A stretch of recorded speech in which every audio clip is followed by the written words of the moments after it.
Ok les amis, vidéo un peu spéciale ce soir. J'ai un pote qui m'a demandé de le remplacer. Il est gardien de nuit dans un gros bâtiment public. Je voulais tourner une vidéo ce soir et du coup je vais le faire là-bas. Je vous retrouve quand j'y suis. Vas-y, à tout de suite.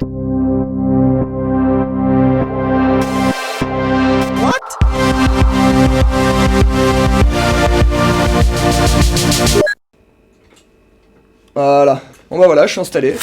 J'ai un trousseau de clés, une lampe torche qui marche plutôt bien et une matraque, j'en ai jamais utilisé. J'espère que ça marche bien. Je vous raconte un peu ma vie, pardon.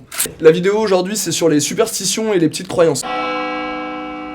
Il fallait absolument qu'on s'en parle. Je suis allé me renseigner sur Wikipédia. Sur Wikipédia, il disait, je cite, la superstition, c'est la croyance irraisonnée fondée sur la crainte ou l'ignorance qui prête un caractère surnaturel ou sacré à certains phénomènes, à certains actes, à certaines paroles. En gros, dès le départ, en fait, quand tu lis ce qui est une superstition, on dit que c'est pas vrai. C'est le principe de la superstition. Donc les gens qui disent je suis superstitieux, genre disent d'une certaine manière, bah en fait je crois à des trucs qui existent pas. Voilà, ok. Donc on va partir sur cette base-là. On les développe hyper jeunes, c'est un truc qu'on transmet en fait aux enfants. Les enfants, on peut leur faire croire n'importe quoi, on le voit bien, genre Père Noël, la petite souris, ce genre de conneries. Quand on est enfant, on cherche des repères et les superstitions sont des super repères de croyances et ça va très très vite. Excusez-moi. Pardon, je suis populaire. Donc je vous disais, la superstition c'est un truc qu'on peut transmettre super facilement aux enfants. C'est pour ça d'ailleurs qu'après on est hyper superstitieux quand on est grand et adulte. C'est parce qu'en fait c'est des trucs qui sont ancrés et c'est des sortes de petites craintes sur lesquelles on se repose. Je vais prendre par exemple un exemple tout bête. La bougie d'anniversaire, quand on la souffle pour faire un vœu, c'est ouf qu'on ait l'impression qu'en soufflant notre gâteau d'anniversaire, il y a quelqu'un qui entend un vœu et il l'exauce quoi. Je voudrais que tous les gens qui regardent cette vidéo mettent un pouce bleu et la partagent. La superstition la plus connue, on est d'accord, c'est genre les 7 ans de malheur quand on casse un putain de miroir. En fait, à l'époque, genre, je crois que c'était à l'époque des Romains, si je dis pas de bêtises, il y avait pas de miroir encore, comme aujourd'hui, enfin, il y en avait très peu. Et du coup, souvent, les miroirs, c'était de l'eau dans une cruche, et en fait, on regardait son reflet, et on disait qu'on voyait le reflet de l'âme. Effectivement, si vous cassiez la cruche, bah, vous aviez une âme, genre, toute pourrie. Le délire du malheur, ça vient juste de là. Et on dit 7 ans de malheur, parce qu'à l'époque des Romains, ils avaient des délires de cycles, et ils pensaient que les cycles de vie, c'était tous les 7 ans. Donc, bah, quand il y avait une merde, ou quand il y avait un truc bien, c'était 7 ans. Donc, on s'est dit, ah bah, tu casses ton reflet, 7 ans de malheur. Voilà, ça vient de là. Tu peux casser tranquille des miroirs maintenant. C'est à toi de voir. Moi, je casse des miroirs. Voilà, il y a des trucs comme ça. Par exemple, les parapluies. On dit, ouvre pas un parapluie dans une maison, ça porte malheur. Non, ça porte pas malheur. C'est juste qu'en fait, les parapluies avant, c'était fait avec des lames de fer. Et que du coup, quand tu ouvrais un parapluie en intérieur à l'époque, bah, tu pouvais éborgner quelqu'un. Donc, on disait aux gens, n'ouvre pas de parapluie à l'intérieur d'une maison, n'ouvre pas ton parapluie à l'intérieur. Tu vas éborgner ton pote. Avec vos parapluies de merde que vous avez maintenant, vous pouvez les ouvrir tant que vous voulez dans les maisons. Juste, vous aurez l'air d'un coup.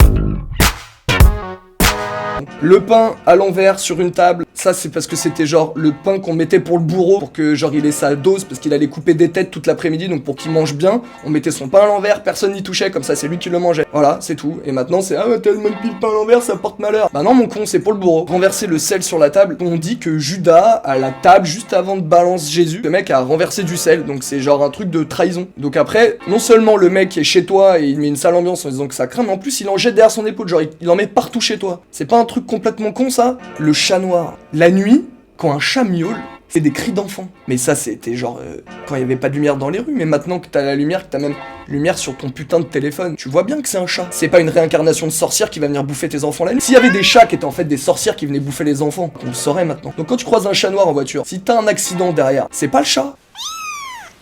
Il faut pas passer sous une échelle.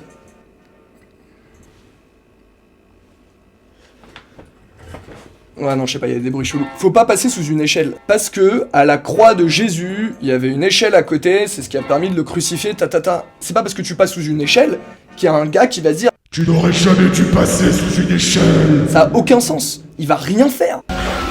Quand il y a des échelles dans la rue, en général c'est qu'il y a des travaux, et j'avoue, vaut mieux se méfier de passer sous les échafaudages, on sait jamais. Mais ça c'est pas une question de chance ou pas de chance. Il y a le truc de la fourchette, quand tu fais tomber une fourchette, c'est qu'il y a une femme qui va arriver dans ta vie, si tu fais tomber un couteau, c'est un homme qui va arriver dans ta vie, ou c'est l'inverse, je sais plus. Moi j'ai fait tomber mes couverts un nombre de fois de ouf, bon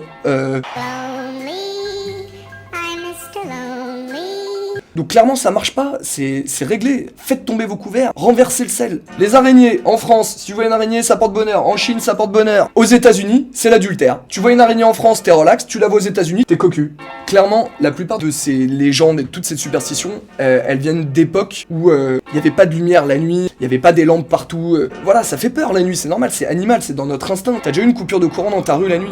Immédiatement mec, il y a une dose de stress qui monte, c'est normal, genre tout le monde a peur. Bref, tout ça pour vous dire qu'en vrai, être superstitieux ou pas, c'est pas un problème. Ce qu'il faut juste entendre et le savoir, faut que ça se sache, faut le dire aux plus jeunes. Si t'es pas superstitieux, c'est pas grave. Et si t'es superstitieux, tu crois à des trucs de merde, mais ils te permettent de gérer ton anxiété, de gérer des moments, je sais pas, avant des examens, de croire à un truc, de se dire merde avant une représentation de spectacle, de théâtre de fin d'année de merde. Ça rassure les gens, la superstition. Je fais pas cette vidéo pour vous expliquer que c'est pas un bon délire, la superstition. Maintenant, on sait ce que c'est. Je fais le malin, je passe sous des échelles, quand je vois un chat noir, j'accélère en voiture. Je juge pas les gens superstitieux, et genre, moi aussi j'ai des petites croyances que je veux pas m'avouer. On en a tous besoin pour passer des étapes, pour... Je vous cache pas que ça fait un moment que j'entends des bruits chelous. Je vais quand même aller voir ce qui se passe. J'arrive tout de suite.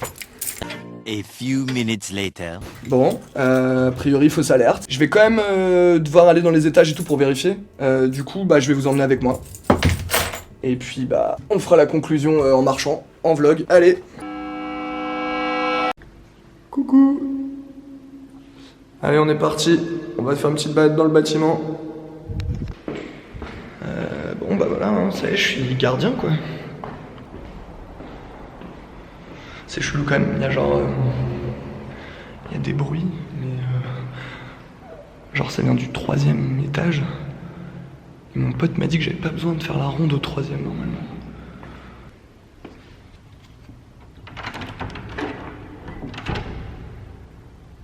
Bon, là ici c'est fermé. Bon, bah je monte au 3e. Hein.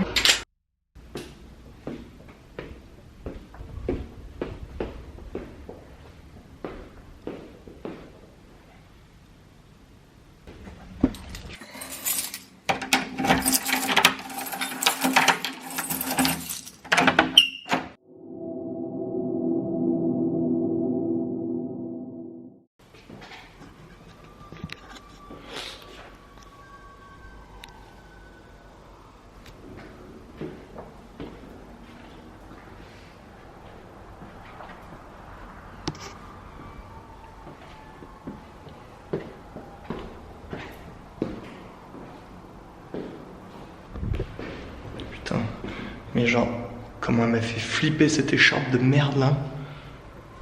Putain. Voilà, il y a un parapluie. Moi je peux te dire que ce parapluie, je vais pas l'ouvrir, tu vois. Ok, donc là on est carrément dans genre la plus grande salle quoi.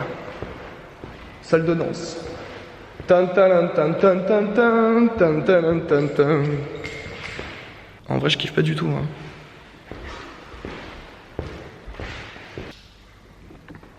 Ok, donc je crois que ça vient de là.